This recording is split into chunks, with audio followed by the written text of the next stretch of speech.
Public Affairs very much thanks Residco, our sole corporate underwriter, for helping to make the production of this show possible.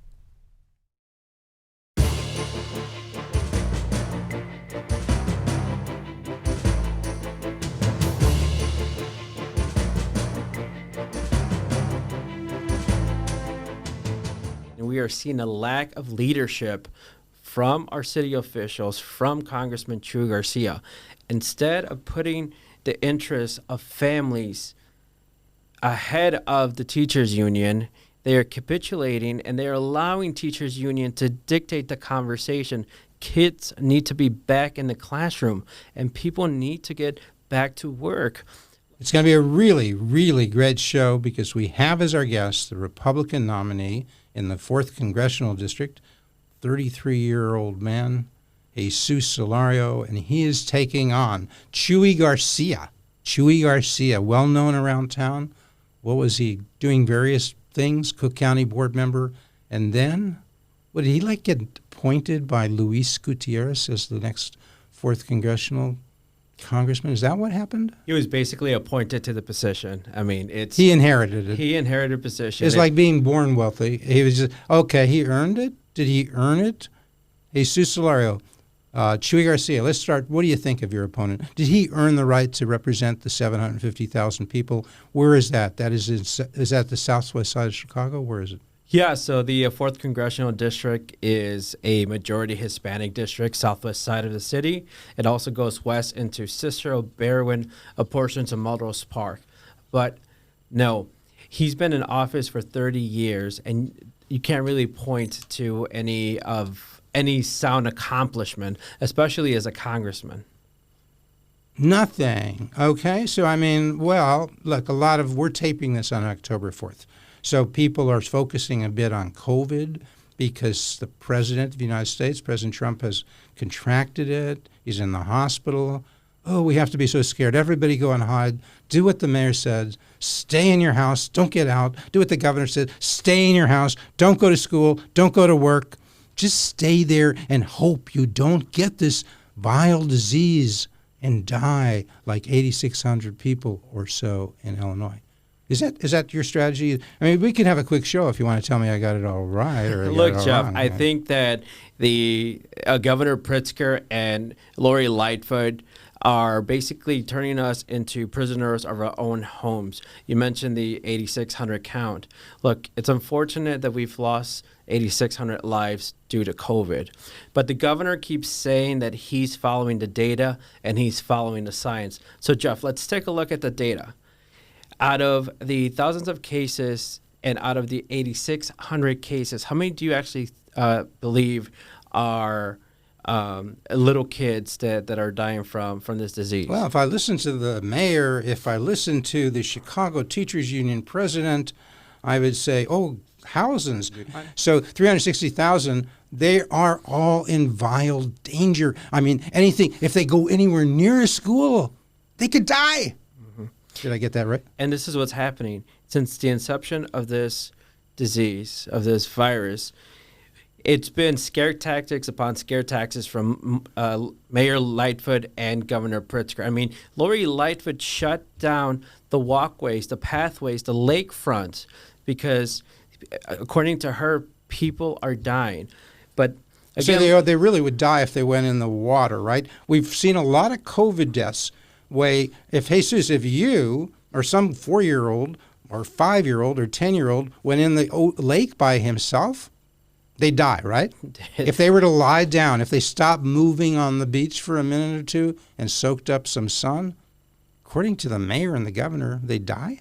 According to the mayor, if you are outdoors, you are going to contract COVID-19 and pass away from this disease. Just like that. So Just stay like that. inside. Well, you tell me. You're the guy with the numbers. You're the guy with the science.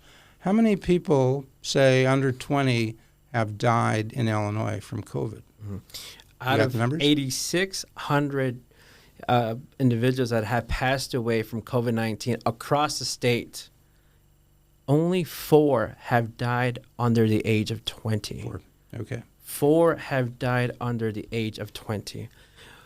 The data shows, again, the governor says that he's following the data. Lori Lightfoot says that she's following the data when she's making these decisions for the city of Chicago. 91% of the cases in Cook County had comorbidity. That means these are individuals that had an underlying disease or another issue that affected them, and so they passed away because of COVID-19. Like asthma, severe asthma. I don't mean like asthma, a severe heart disease. What else? a pre-existing condition. Pulmonary condition. So something really severe. We don't mean like you just had a little high blood pressure, okay? One of those 4 or 5 major categories, these 91% you're telling me in Cook County, probably in Illinois, In had Cook that. County alone. Where you most get- of the cases are coming from Cook County. So where are you getting that data from? WirePoints.org. WirePoints. Oh, okay. They if you go to their website, you will see the data. They are capturing the data as it comes in, as it's being provided by the Department of Health from Chicago and the state. Okay. And so the mayor, again, and J.B. Pritzker, according to them, they're following the data. What we need to do is we need to get students back into the classroom and get people back to work. That's one of the reasons that I decided to run for 4th Congressional District, because Chuy Garcia isn't doing a single thing for the families in our Well, district. he's not getting the kids back to school. Like, why aren't they in school? Because, I don't know, I remember CPS said back at the beginning of the school year, like late August, weren't they telling us they had a plan that kids were going to be spending some of their time in the school? I seem to recall. Was that happening?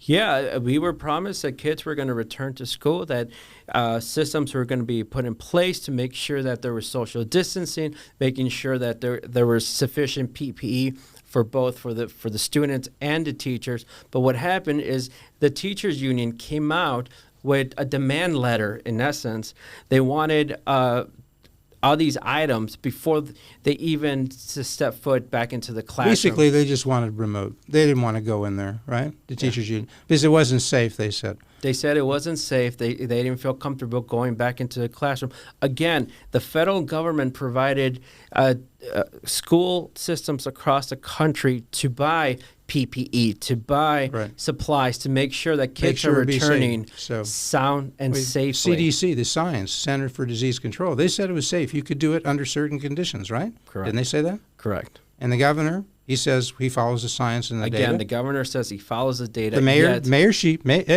University of Chicago law degree, University of Michigan undergraduate. She's no dummy. She reads and follows the science and data, doesn't she? That's correct. But she's not following the CDC? But when you have the teachers union, which essentially are holding our kids hostages until their demands are met, and have you looked at their recent demands? They've stated that if there is no Medicare for all, the funding of the police, that they will not go back into the classroom. And additionally, if those demands are not met, they're going to go on strike. So how is it that you can go on strike, but you can't go back into the classroom? And again, Chuy Garcia is essentially a spokesperson for the CTU, for the rich bosses that control the teachers union. He is. Isn't he representing? I mean, he wasn't elected by the CTU, the Chicago Teachers Union leadership. Wasn't he voted in by the folks who are going to be voting on November 3rd for you or him? As many people of the 750,000, mostly in Chicago. Where else did you say? Berwyn, Cicero, Western Riverside, suburbs. but mostly Chicago. Because people watching this in Chicago find out, can you tell us roughly where the 4th, if, say, people are watching this and they're in Chicago but they're not sure, is it very easy to describe the boundaries of the 4th So it's in not Chicago? very easy. It's been gerrymandered like hell. It's one of the most gerrymandered districts in the country. And so it starts on the south side of the city. It encompasses Pilsen, Little Village, then it goes to Cicero, Berwyn. I see. It's portions of Melrose Park, and then it comes up north to Humboldt Park, Hermosa, and Wicker Park, Logan Square. People can find out. Yes. Because they may want to vote for you. They may want to vote for Chuy. We're not taking sides here. But they may want to find out if they can vote.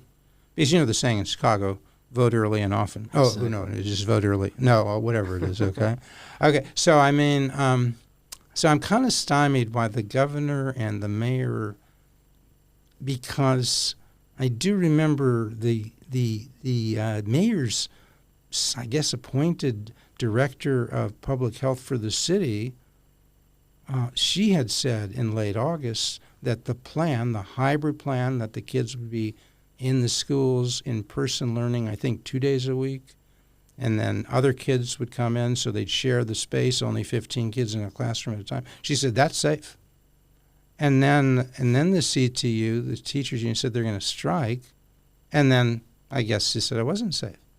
I mean, that's like a peculiar science, isn't it? I mean, like one day it's safe and the next day it isn't? Exactly. And that's what we're seeing. We are seeing a lack of leadership from our city officials, from Congressman Chuy Garcia. Instead of putting the interests of families ahead of the teachers union, they are capitulating and they are allowing teachers union to dictate the conversation. Kids need to be back in the classroom and people need to get back to work. So why is Chuy Garcia so focused on pleasing and espousing how wonderful the teachers union is, right? Why? Two things, power and money. The teachers union control a lot of money, and they've been donating to his campaign. And so that's the reason that he's siding with teachers union. The boss is to control the teachers union. And it helps him get... So I know he's not had a tough election yet, hadn't had somebody like you who's out there challenging him in his first election, right? Mm-hmm. Now that he was just elected or appointed or crowned or whatever it was in 2018, right? Before then, he was crowned Cook County board member, right? Correct. And again, has he ever had a tough election in his life? I mean, he runs as a Democrat in a Democratic area, and it's all set up, and the groups all support him. Because you said something about Cheat Street? Is that what you said? Is it Main Street against Cheat Street? Is that I saw something about that. Yes, that's the platform that I'm running on. Again, I know the district. I know the struggles that the voters across my district are going through right now, especially because of pandemic and especially because of the strict guidelines that the mayor and the governor are putting on our communities. And so not only do I know what my constituents are going through, but I also have a plan and a vision for the congressional district. That's something that Congressman Chuy Garcia doesn't have. Again, can't point to a single win, to a single success. And so the reason that we are seeing so many people frustrated is because of Cheat Street. These are the individuals that buy political power, like the teachers union. They are bankrolling Congressman Chuy Garcia's campaigns. So that's why if we have 360,000 students staying at home, CPS, that's why. Because it's important that Chuy please the teachers unions. Hey, one hand washes the other. Chuy helps the teachers unions. Come time, if you get close, and he's a little worried, he could maybe get some of the teachers pushed by the teachers union leadership to go out and door to door. They would be asking them to vote for who. If somebody said you can stay home and you're still going to get paid, because they get paid anyway. By the way, how much do they get paid? You got any data on that?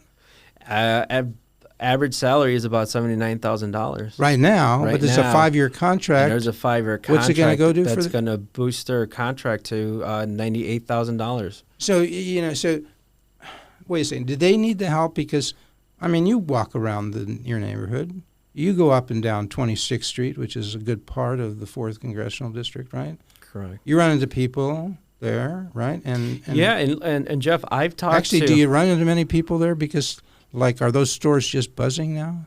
Look, 26th Street should be a powerhouse. Yeah. When you're talking about revenue, it's only second to Mag Mile. Wow. And so there are hundreds of businesses lining 26th Street. And so we have not only the COVID restrictions that, again, the governor and Lori Lightfoot They say they're following the data, but these businesses are hurting. Not only that, couple that with crime and the lack of enforcement by Cook County State's Attorney Kim Foxx. These people are holding by a thread, and they are trying to do whatever they can to sustain their income and to keep their businesses afloat. But quite frankly, I don't know how long that they're going to be able to last. Again, they are being choked out by the stringent and strict regulations that the governor has. And so I talked to many teachers, and many teachers have approached me, and they say, we want to get back into the classroom because we're seeing that a lot of the kids are falling behind. A lot of parents, especially in the 4th Congressional District, can't afford to take time off to help their kids through their schoolwork. And so these teachers care. Okay. And it's the people that are controlling the teachers union that are going against them and putting out these demands and basically saying, if you don't fulfill all our demands, we're going to strike. And that doesn't make sense to me. And so we need a leader that's going to work and it's going to hold elected officials accountable. And that's what my role is, and that's what my vision for the district is. It is to be a leader and say, enough is enough. We are not beholden to Cheat Street, and we're going to put Main Street Americans in power again. We're going to allow them to control government again. So the voters in the 4th Congressional District want a real leader, and we're not seeing that with Congressman Chuy Garcia, because Chuy Garcia isn't bucking his party and saying we need to reopen our state. We need to get people back to work. People don't want a government handout. Yeah. People want to be able to open up their businesses. They want to be able to hire people. They want to be able to provide for their families. And we're just not seeing that leadership from Chuy Garcia. What was the unemployment like back before COVID became an issue in March? The national unemployment rate? What was it like? Yeah, I don't know what it was in the 4th, but what was it like nationally? It's pretty low, right? Yeah, it's pretty low, and it was low across the board because you had a Republican president that was fighting against Cheat Street, making sure that he was deregulating and cutting a lot of these burdens. And so that allowed for businesses to thrive, businesses to grow, businesses to start hiring people. And so the unemployment rate not only helped African Americans and women, Asian Americans, but the Hispanic community, which 80% of this district is comprised of Hispanic Americans. Their unemployment rate went down too. The lowest in about 50 years. For Hispanic Americans. Correct. Okay. So they were happy. Not only that. Happy with Trump on that score, right? Exactly. Not only that, but the average income was also rising. So under President Bush, you had annual income that in his 8 years increased by $500. Under President Obama, it was about $1,500. And under President Trump, it's close to $5,000. In 3 years. In 3 years. Not 8 years, 3 years. In 3 years. Half the time, what is it like, I don't know, 10 times as much? I mean, it's ridiculous. Exactly. So, and then the governor and governors across the country, I mean, Trump fought it a little bit, maybe not hard enough. They decided to shut it down. And J.B. Pritzker's proudest because we have the biggest shutdown, I guess he'd say, in the country. He is tops. He has shut this baby down. He has locked it up tight as a drum. And he was one of the first governors. What did that do to the jobs in the 4th Congressional District? He was one of the first governors to come out and close down the economy. So did the folks in the 4th kind of lose their jobs? They lost their jobs, and not only that, now they're lost because the average income in my district is about $32,000 to $40,000, which is low to mid income. It's not that 100K. It's not the 100,000 that the teachers are going to in 5 years. These folks making 30, 40 in 5 years, they're not going to be making 100K. Correct. So wait a second. So we got the people making 30 to 40 that you're talking to. Then we got the few people relative to the total city of Chicago, which is 2.7 million. What do we got? 30,000 teachers. Okay, so we're going to have them have an average salary in 5 years. It's good, 100,000. And then you got the other folks who are paying their big taxes. These people right here in my left hand, those folks making 30 to 40. Hey, Chuy's not helping them. He's pushing up the 100K people. And they're only 30,000, but there are millions on the other hand. I mean, how can that be? I mean, I don't really get it because these people got lots of votes in my left hand, okay? 750,000 potential votes. Maybe they're not all voting age. Maybe that's 400,000 votes. I don't know. And then you got 30,000 teachers. Wouldn't you focus on, even if he wasn't a policy guy, even if he didn't care, if he was just a grubber for votes, shouldn't he go for the 400,000 teachers? 400,000 citizens who aren't teachers, or should he go for the 30,000 teachers if he's just grubbing for votes? Yeah, and as a representative of the district, you should represent your entire district. So that's the right thing to do. That's the right thing to do. Wait, is that what you've been taught? Because you tell us a little bit about what was your family like, because you're about to tell me, I guess, that you were taught to do the right thing. Correct. Your parents, they were like probably affluent and college graduates, and they had grown up doing professional stuff, and so they were able to raise you and your two sisters with the right values, right? Because they had this great background themselves, educational background, right? Yeah, that's you were opposite. like Ozzie and Harriet. The people will know Ozzie and Harriet. Okay, you were this great. It was the Bill Cosby family, right? Mm-hmm. Right? Yeah. Like one parent was a doctor, the other parent was a, comedian, whatever. Okay, what were your parents? Yeah, so my parents, both they were born in Mexico, dropped out during middle school, so didn't even complete school. I'm the firstborn, and my father was working the fields to make ends meet. Working the fields in Mexico to bring money to provide for his growing family. It wasn't enough. They were homeless for a very long time, and so they decided to, like many immigrants, they decided to come to Chicago to seek better opportunities. And even when they got here, they struggled a lot. My father had no car. There was no reliable transportation. So he found himself walking miles either way to get a job. But he's thankful every day for that opportunity because he knows that that struggle allowed him to build his career and allowed him to provide for his family. And those are the same families in my district. Those are the struggles that I see in my community. Is people that are thankful to be here because they know they thought they could come here and seek better opportunities. But again, Governor Pritzker and Lori Lightfoot are making it impossible for our families to thrive and succeed. To thrive, to get the American dream. Correct. You are the American dream. Your parents came here as immigrants, right? Correct. From Mexico. They're Mexican immigrants. Correct. Not a high school education. Not even middle school. Not even middle school, but they both worked hard. This is the American dream that's been going on now for centuries. People come here, they work hard, they build a better life for their kids, okay? Now you're running for the 4th Congressional District to represent the 750,000 people. Your parents couldn't have dreamed of that for themselves, but they could dream of that for you because this is the American experience, right? Exactly. And unfortunately, you have individuals like Chuy Garcia that are turning our American dream into an American nightmare because they want to continue to grow the government, the size of government.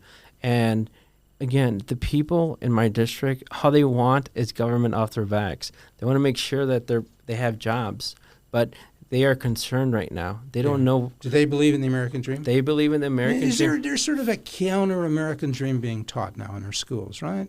And it's in the media, the left-wing media. Yeah, Jeff. Look, I remember being in grammar school and starting off the day by reciting the Pledge of Allegiance. Now, somehow that has become into a racist symbol. I'm not sure where we've lost the disconnect.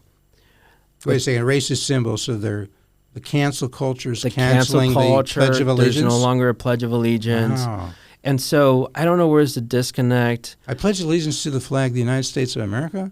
They no longer are allegiant to the United States of America. Who are they allegiant to? Or That's a good question. Should they be allegiant to the Marxist leaders of the world? That's a good The question. BLM. That's that nasty guy, Trump, who's, might be hanging on for dear life. We hope he's going to be okay. We hope everybody who's got COVID is going to be okay. Okay? But that's what, as we tape this on October 4th, he's in the hospital. So I don't want to speak ill of the guys who are in the hospital. But would they say, oh, Trump just didn't give, he made sure the 4th Congressional District doesn't get any enterprise zones? Could that be? No. Cicero Berwin and many portions of the 4th Congressional Districts have enterprise zones. They do. They do. And wait a second. So is Chuy just ignoring this opportunity for jobs? Because he has to do something to get that enterprise zone going. Not much. The law, if he gets it going, what happens then? The individuals are able to apply and get grants to start up their businesses. Or companies could come there, and does it mean they pay less taxes? Yeah, there's they exempt those taxes. There are plenty Federal of taxes? incentives for. So they'd be flocking here, and not just for them. If they had a business, then there'd be jobs. Exactly.